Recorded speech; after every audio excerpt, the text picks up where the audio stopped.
Let me just straight up say it. When I heard the creators of Ninja Gaiden was making a brand new game, I was instantly excited. Unfortunately, that excitement was short-lived. Wanted Dead is the type of game that has all the right ideas that can make an incredible game, but does a terrible job of executing them. Now that doesn't mean Wanted Dead fails at every turn, but it's just a pile of ideas that have no real cohesion to them. But I suppose that's enough rambling. Let's go ahead and dive into the combat. So the combat is probably the biggest letdown in the entire game for me. You have 4 basic combos that you use when fighting enemies that use both your katana and pistol. Along with those, you have an assault rifle as well that is always available to you for long range engagements, or if you want to slow down aggressive enemies, you can also switch between single shot or full auto with it. Then you have a secondary weapon slot that you can fill with various guns that enemies drop from SMGs to grenade launchers. Also, you are able to parry enemy melee attacks with your katana or do a pistol parry when an enemy glows red for a power attack, which is actually very satisfying at times. But all of that pretty much sums up the combat, and it never really gets interesting from there. Even with 3 skill trees with a variety of unlocks, none of it really adds to the overall gameplay, and you will even unlock all of the upgrades long before you reach the end of the game, making all the XP that you gather up pretty much meaningless. Then along with you have your squad that fights alongside you with a variety of weapons, and they even do their own little special moves, like how if Doc is fighting alongside you, if you die, he will revive you one time between checkpoints. I really liked having them along for the ride, but just wish there was a little more to them in terms of interactions and combat, like some kind of cool combo moves you could do to spice up the combat a little bit, since the variety of weapons is so limited, which they do try to do here and there with this lovely little overpowered chainsaw that just one-shots everything it hits. But you move so sluggishly with it, and it feels like a waste. The combat could have been way more interesting if the chainsaw was an actual weapon unlocked with its own moveset, or even if the weapons you picked up from enemies unlocked them for you to use.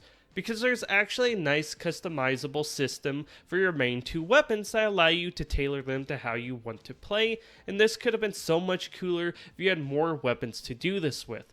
Then in terms of healing, you have stim packs you can use to recover health. Also, you have lingering damage that you can recover after being attacked by finishing enemies with an execution move. Basically, what I'm getting at here is the combat could have been so much more interesting with a few different design choices, because there's a lot of good ideas here, like when you use your special move after filling up the bar from attacking enemies and execute multiple enemies, which is super satisfying. But outside of that, it's just so boring to play. Maybe if the game had more enemy types, that would have helped, but it's all just reskin enemies with no variety. You have guys with guns, ninjas with swords, and I'll change their colors and maybe add one extra attack, and that's it. The only time in the game I felt I had a meaningful fight was the bosses. They were actually fun to fight. Even then though, one of the bosses is just a copy of another boss fight, but 2 instead of 1. And that really sums up the encounters. Definitely towards the end of the game. Boring enemy variety where they just try to throw more and more at you. I will forever hate that design choice because it's so hard to execute right, and this ain't it. Like, you really need to make the enemies work in cohesion for that design choice to work, but they just don't work together at all. They just kind of all do their own thing. There's just no interactivity between them, which just sucks. But that's enough negativity. Let's jump over to what I actually liked about the game. The police station. So between missions, you have the entire police station to explore, you have collectibles to find, NPCs who comment on the current events in game, story-related moments, and best of all, the minigames.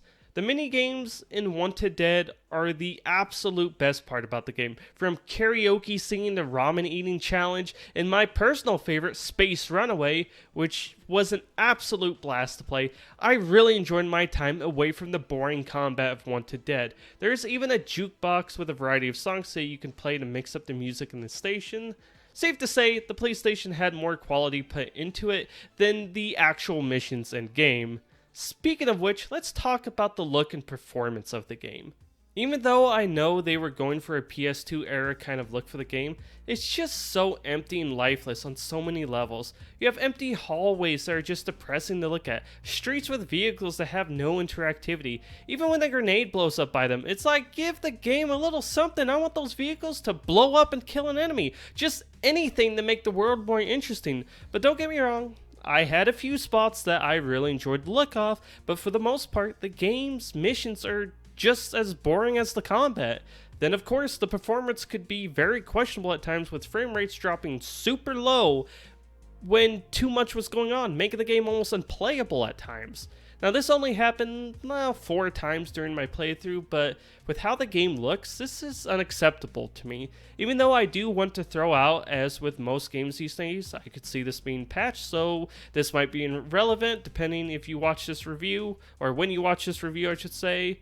But now that we have all that covered, let's jump over to the story, which I think is one of the saving graces about the game outside of the minigames. So the story follows Hannah Stone, who is the leader of an elite squad called the Zombie Squad. You basically take on the evil corporation that is doing some questionable dealings.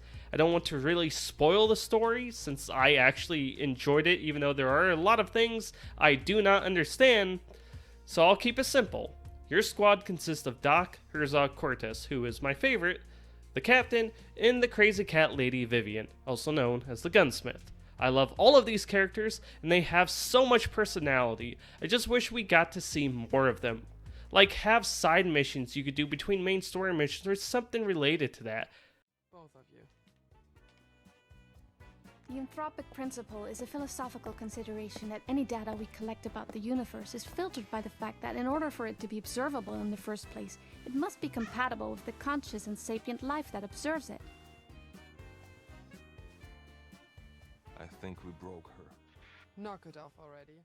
I will say though, the voice acting and even the general presentation of the cutscenes just feels off to me at times. I don't really mind it since it kind of adds charm to the game for me, but something definitely feels strange about them sometimes. Maybe I'm just nuts by now after beating this game. Speaking of which, after beating the game, you do have a new game plus alongside a new difficulty unlocked called Japanese Hard Mode, which I think is hilarious. Also, while in the main menu, you have a variety of options to go through, from looking at collectibles, playing the minigames you unlocked, or looking at cutscenes from the game. It's nice to see that, but I suppose that pretty much rounds up how I'm feeling about Wanted Dead. It shows that even when trying to capture that old school game look and feel, it doesn't really matter if the game fails to have engaging gameplay in a lifeless world that doesn't do justice for the fun characters in it. I won't say I don't recommend the game, since it feels like one of those games that you either love or hate, but what I will say is I'm glad my time with it is over with. Thanks for watching, everyone.